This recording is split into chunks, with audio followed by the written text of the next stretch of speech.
మీ business ఏదైనా మీ ఊర్లో promotion చేయాలంటే అది సుమన్ టీవీతోనే సాధ్యం. ఇప్పుడే సంప్రదించండి.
మరి ఎందుకు ఇట్లా మీ తరపు సహకారం ఉండకపోవడం అరెస్ట్ చేయడం అనేది ఫస్ట్ బైక్ కాదండి, బైక్ కాదు.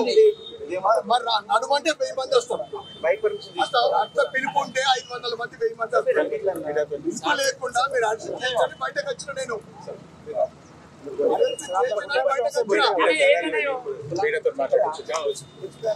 రిపీట్ కాబట్టి ఎందుకంటే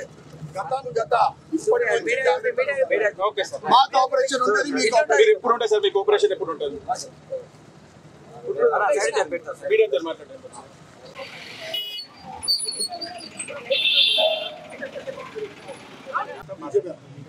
బైకులలో పెద్దబాటు వచ్చి గాలి చోటు ఎక్కడ తీసుకుంటాం లేదు అంటే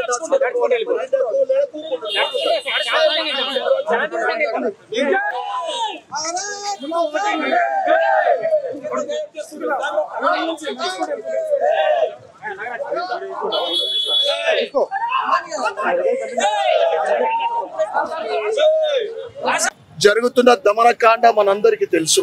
ఈ రోజు బంగ్లాదేశ్ రేపు ఇంకెక్కడన్నా మన దగ్గర కూడా కావచ్చు.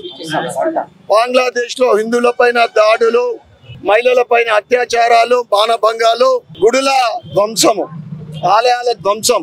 మన వాళ్ళు 27 జిల్లాలలో హిందువులని ఇంట్లో నుండి బయటకు లాగి చిత్రహింసలు పెడతా ఉంటే దెబ్బలు తగిలిన మన హిందువులు హాస్పిటల్కి వెళ్తే ఇది మా మతం వాళ్ళకే సహకరిస్తాము అని చెప్పడం ఎంత సిగ్గుచేటో ఇలా ప్రపంచమంతా కూడా తలదించుకునే సంఘటన ఇది. దానికి నిరసనగా బంగ్లాదేశ్లోని హిందువులకు మద్దతుగా ఈరోజు హిందూ నగరము ప్రశాంతంగా బంద్ చేయాలని పిలుపు 2 రోజుల క్రితమే పిలిపివ్వడం జరిగింది. ప్రజలందరూ కూడా అంటే అన్ని విద్యా సంస్థలు, వ్యాపార రంగ సంస్థలు అందరూ కూడా సహకరిస్తూ ఉంటే పోలీసులు అనవసరంగా శాంతియుతంగా బంద్ చేయడానికి మా వాళ్ళు వెళ్తే అరెస్ట్ చేయడం, దీనికి మేము తీవ్రంగా ఖండిస్తూ ఉన్నాము. భవిష్యత్తులో ఇటువంటి సంఘటనలు జరిగితే దానికి తీవ్రంగా పరిణామాలు ఉంటాయని మేము హెచ్చరిస్తూ ఉన్నాం పోలీస్ శాఖకు.